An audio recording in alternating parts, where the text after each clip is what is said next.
नमस्कार मित्रों, जय गोपीनाथ। कैसे हैं आप सब?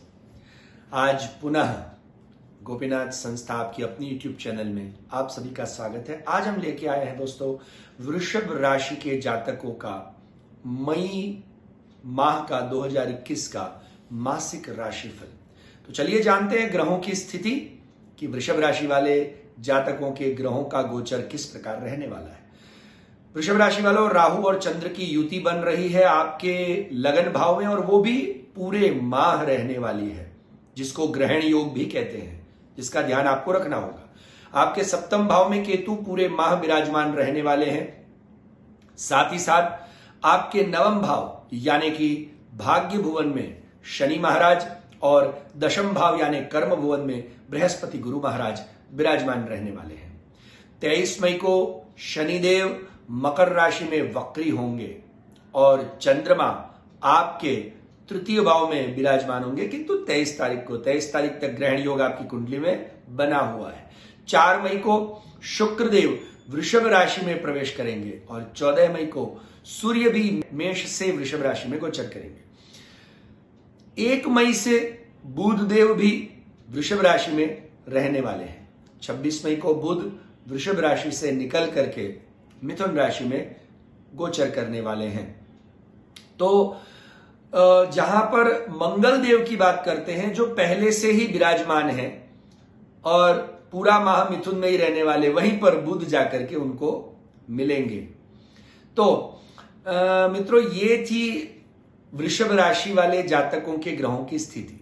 अब वृषभ राशि वाले जातकों को मई के इस माह में इन ग्रहों की गोचर की युति से क्या परिणाम होगा, तो लग रहा है कि कुछ मिला जुला ही परिणाम मिलेगा बहुत, क्योंकि लग्न में ही ग्रहण योग बन रहा है।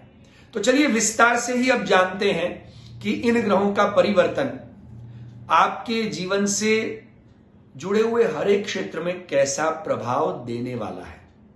तो मित्रों, हम सबसे पहले इस विषय में चर्चा करेंगे व्यवसाय की, जैसे कि हम करते आए हैं, क्योंकि वही अब जीवन में सबसे मुख्य वस्तु है।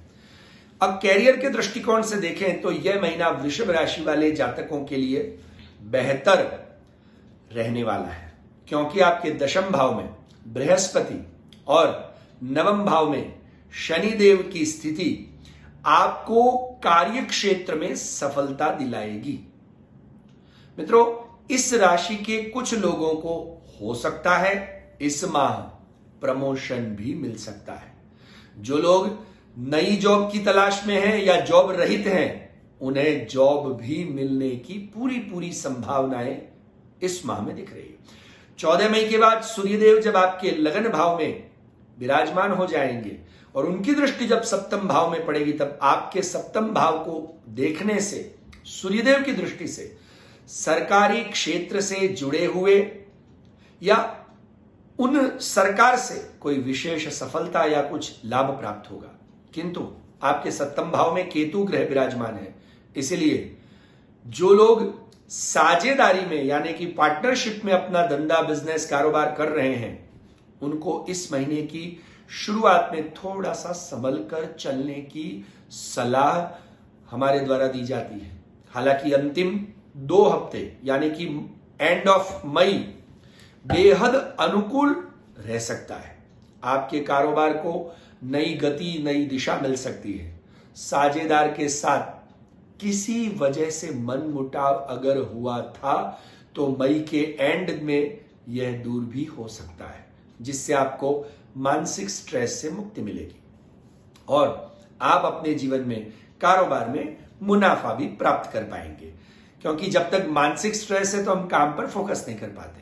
साथ ही साथ इस महीने के एंड में कोर्ट कचहरी के जो मामले हैं, उससे भी बचकर आपको रहना होगा, नहीं तो दिक्कतें आ सकती है। इसलिए उसके उपाय हम अवश्य आपको बताएंगे, जिसके लिए आप हमारे, मैंने पहले कहा वैसे, नीचे दिए हुए व्हाट्सएप नंबर पर प्रॉपर जानकारी प्राप्त करें, कॉल न करें। और उन व्हाट्सएप नंबरों को ऑपरेट करने वाले हमारे जो ऑफिस के लोग हैं, उनसे प्रॉपर कन्वर्सेशन व्हाट्सएप के द्वारा करते हुए आपकी अपनी डिटेल दें और वो जिस प्रोसीजर को आपको फॉलोअप करने को बोले उसको फॉलोअप करें, ताकि आपकी समस्या हम तक पहुंच सके और हमारा दिया हुआ समस्या का निवारण आप तक पहुंच सके। पर आप सिर्फ इतना पूछ लेंगे कि महाराज जी हमारी शादी कब होगी, या महाराज जी अब हम क्या करें, हमारा कोर्ट कचहरी का मसला चल रहा है, ऐसे नहीं होगा, क्योंकि वो व्हाट्सएप हम देखते नहीं हैं। तो आप उस इंस्ट्रक्शन को फॉलो अप करिए, उसके उपाय अवश्य बताएंगे। कोर्ट कचहरी से बचने के क्या क्या उपाय हैं वो अवश्य हम आपको बताएंगे। वृषभ राशि वाले जातकों का आर्थिक जीवन इस गोचर के ग्रहों से कैसा रहने वाला है वो भी देखते हैं। तो मेरे हिसाब से और ये गोचरों के दृष्टि से थोड़ा परेशानियों भरा रह सकता है, क्योंकि शुक्र और सूर्य ग्रह आपके द्वादश भाव में विराजमान रहेंगे। इसके चलते बेवजह के खर्चे बढ़ सकते हैं, इसलिए सुझाव या आपको एडवाइस, खर्चों में कंट्रोल करने के लिए परिवार के किसी जिम्मेदार सदस्य की सहायता लें और बजट का प्लानिंग करें कि आगे कैसे चलना है, क्योंकि अब आगे और भी समय थोड़ा सा खराब आने वाला है। तो जातकों की, वृषभ राशि वाले जातकों की आमदनी में कमी हो सकती है। हाँ, हो सकता है कि इस महीने के एंड में, जैसा मैंने पहले कहा, वृषभ राशि वालों के लिए अच्छे रहेंगे, मतलब मई के अंतिम 2 सप्ताह। इस दौरान आप धन का संचय कर पाएंगे, आर्थिक स्थिति में भी सुधार कर पाएंगे और आपके पहले के किए हुए कर्मों से अच्छा फल भी प्राप्त कर पाएंगे।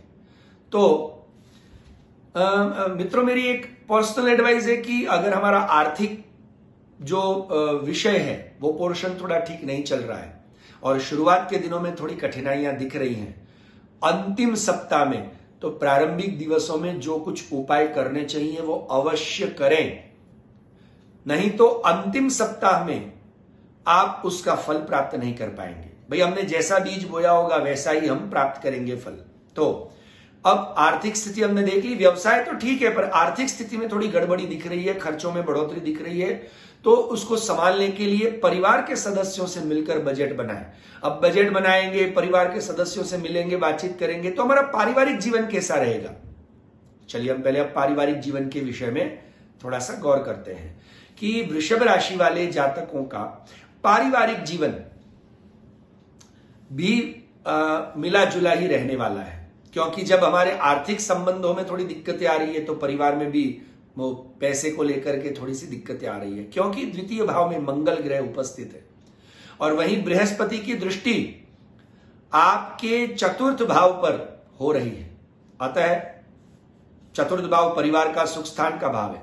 परिवार के लोगों को इस महीने एक दूसरे पर भरोसा करना होगा। वैसे रहेगा नहीं, पर अगर नहीं रहेगा तो प्रतिकूल स्थितियां बनेंगी, क्योंकि आपके द्वितीय भाव में विराजमान मंगल आपकी भाषा को थोड़ा सा कठोर, कुछ लोग इस विषय को कहेंगे कि हम बड़े स्पष्टवादी, हम सच बोलने वाले लोग हैं, पर आपका वो सच या स्पष्ट वो कठोर किसी के लिए हानिकारक हो सकता है। और इसलिए वेदों ने कहा है, प्रियम ब्रूयात सत्यम ब्रूयात प्रियम ब्रूयात न ब्रूयात सत्यम अप्रियम। हमारा यजुर्वेद कहता है कि प्रियम ब्रूयात, प्रिय बोले, सत्यम ब्रूयात, सत्य बोले, सत्यम ब्रूयात प्रियम ब्रूयात। अब सत्य बोले पर ऐसा सत्य ना बोले कि किसी को अप्रिय लगे, इसलिए सत्य भी ऐसा बोले कि किसी को अच्छा लगे। किसी काणे को काणा नहीं कहना चाहिए, स्वाभाविक बात है, आंख नहीं है उसके लिए ये भाषा में काणा शब्द है, पर हम ऐसा कहेंगे, हमारा मित्र होगा तो भी बुरा लगेगा, उसको हम प्रेम से पूछ सकते हैं, यार तेरी आंख में क्या हुआ, तो वो खुद ही आपकी अपनी कहानी बता देगा। मित्रों, आपकी भाषा को आपको थोड़ा सा संभालना होगा इस मई के माह में, अन्यथा आपकी स्थिति बिगड़ सकती है। परिवार में आपको बेहतर अगर माहौल बनाना है तो वाणी पर कंट्रोल करना होगा। साथ ही साथ आपको आपके भाई बहनों के साथ मिलकर के उनका सहयोग भी प्राप्त करना होगा और उनके साथ मिलकर के घर के बुजुर्गों को भी आपको बैठा करके अपनी बात को रखना होगा और उनको समझा करके थोड़े से खर्चों में कंट्रोल करना होगा। आप अगर विवाहित हैं तो इस महीने आपको थोड़ा और ज्यादा संभल कर रहने की आवश्यकता है, क्योंकि सप्तम भाव में केतु की स्थिति और उस पर भी सूर्य नारायण की दृष्टि, 14 मई के बाद तो सूर्य की सप्तम दृष्टि वैवाहिक जीवन पर असर डाल रही है। मित्रों, हो सकता है जीवन साथी के साथ छोटी मोटी बातों को लेकर बहुत बड़ा क्लेश हो जाए और यहां तक स्थिति आ सकती है कि हम अलग हो जाएं, यानी कि आप समझ सकते हैं। और हम चाहते हैं कि ज्योतिष को एक गाइडेंस के रूप में लिया जाए और गाइडेंस के रूप में लेकर के आप अपने जीवन में आने वाली मुसीबतों को रोक सकें और अच्छे परिणाम प्राप्त कर सकें।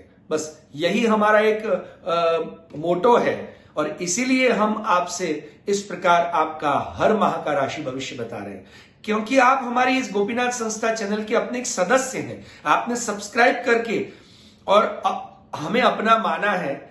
जब आप अपना इतना प्रेम दे रहे हैं तो हमारा भी कर्तव्य बनता है, क्योंकि आप भी गोपीनाथ संस्था परिवार के सदस्य हैं, तो हम भी आपके परिवार के सदस्य की तरह आपके जीवन में आने वाली मुसीबतों से आपको पहले ही आगाह करके आप अपने जीवन में आगे अच्छे से बढ़ सके।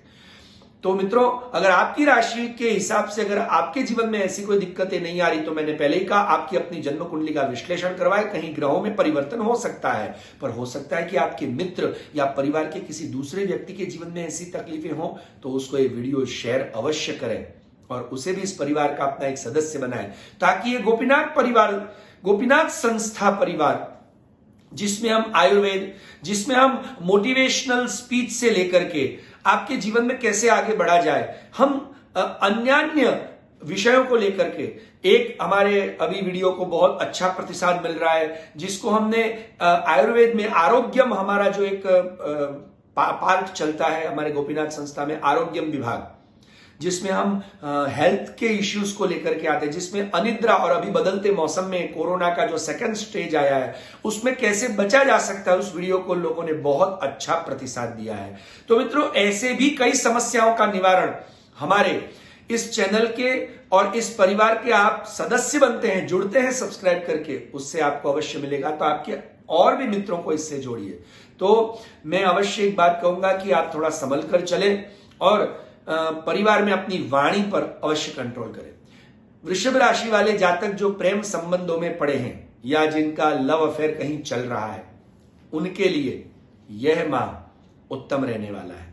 आपके लव बर्ड्स के बीच थोड़ी मधुरता और बढ़ेगी, पर उसके लिए आपको समय देना होगा और उनके साथ अच्छे से अपनी वाणी का प्रयोग करके बातचीत करनी होगी। आइए मित्रों, अब स्वास्थ्य के बारे में थोड़ा सा ध्यान दे लें कि हमारे ये ग्रह किस प्रकार स्वास्थ्य प्रदान करेंगे। स्वास्थ्य को लेकर के कुछ चुनौतियां आपके सामने देखी जा रही है, खास करके आंखों की परेशानी, उसमें भी नींद न आना और नींद न आने से एसिडिटी या कहेंगे कि स्ट्रेस बढ़ जाना, ऐसी समस्याएं हो सकती है। और नींद न आने से, एसिडिटी होने से बाल झड़ना या चेहरे का जो एक सौंदर्य है वो घट जाना, इन सब को हम देख रहे हैं। तो अच्छी नींद लाने के लिए और अपने विचारों को, मन को शांत करने के लिए योग इत्यादि करें। और जैसा कि मैंने पहले बताया, हमारे इस गोपीनाथ संस्था चैनल पर आरोग्यम विभाग में हमारा आरोग्य नाम का जो एक पोर्टफोलियो है, जिसमें आप अच्छे से देख सकते हैं नींद अच्छी लाने के उपाय, नींद नहीं आने के कारण और उससे होने वाली मुसीबत और उससे कैसे बचा जा सकता है, या एसिडिटी के भी उपाय। तो आपके लिए और आंखों के लिए भी हम जल्द ही ये वीडियो लेकर के आने वाले हैं। तो आपके लिए, तो आपकी कुंडली में खून से संबंधित भी तकलीफें देखी जा रही हैं, यानी कि रक्त में विकार हो जाना या खून से संबंधित बीमारियां हो जाना। अगर महिलाएं हैं तो और भी दिक्कतें आ रही है। अगर आप 50 साल को पार कर गए हैं तो जोड़ों में दर्द होना, ये समस्याएं बढ़ सकती हैं। मेरी आपको पर्सनल एडवाइस है कि आप युक्त भोजन और युक्त विहार करें, अर्थात सही समय पर, सही तरीके से और सही मात्रा में भोजन करें, जो आपके शरीर और स्वास्थ्य को लाभप्रद हो, मन को अच्छा लगे वो नहीं। फिर भी इन ग्रहों के उपाय के लिए मैं आपको अवश्य कहूंगा कि आपको एक कार्य अवश्य करना है। आपको हर शुक्रवार को भगवान गोपाल कृष्ण को खीर खिलानी है, साथ ही साथ नारायण कवच का पाठ करें। हाँ मित्रों, नारायण कवच का पाठ करें। और अगर आपके घर के आसपास अगर कहीं पीपल का वृक्ष है तो रात्रि को आप तांबे के जल में पानी भर करके सो जाए, अपने सिराहने के दाहिनी ओर रखें और सुबह उठ करके स्नान करके सबसे पहले उसमें अपना मुख देखें और वो जल पीपल के वृक्ष पर चढ़ाए और ओम विष्णवे प्रभ विष्णवे नमः ये बोल करके चढ़ाए, ताकि आपकी समस्याओं का निवारण हो सकता है। फिर भी आपके ग्रहों का सही विश्लेषण करके प्रॉपर गाइडेंस लेकर के प्रॉपर निवारण करना हो तो हमारे नीचे दिए हुए व्हाट्सएप नंबरों पर व्हाट्सएप से ही चर्चा करें और हमारी ऑफिस के व्यक्तियों के द्वारा बताई हुई प्रोसीजर को आप फॉलोअप करें, ताकि आपकी समस्याओं का निवारण हम जो आपको बताए वो आप तक पहुंचे और आप अपने जीवन की खुशहाली को प्राप्त करें। सब्सक्राइब, लाइक और शेयर करना न भूलें, वो अवश्य है, ताकि आप हमारे इस परिवार का एक अभिन्न हिस्सा बन सके। आगे का वीडियो लेकर के आए, तब तक आपके अपने गिरिराज शास्त्री को आज्ञा दें। जय गोपीनाथ।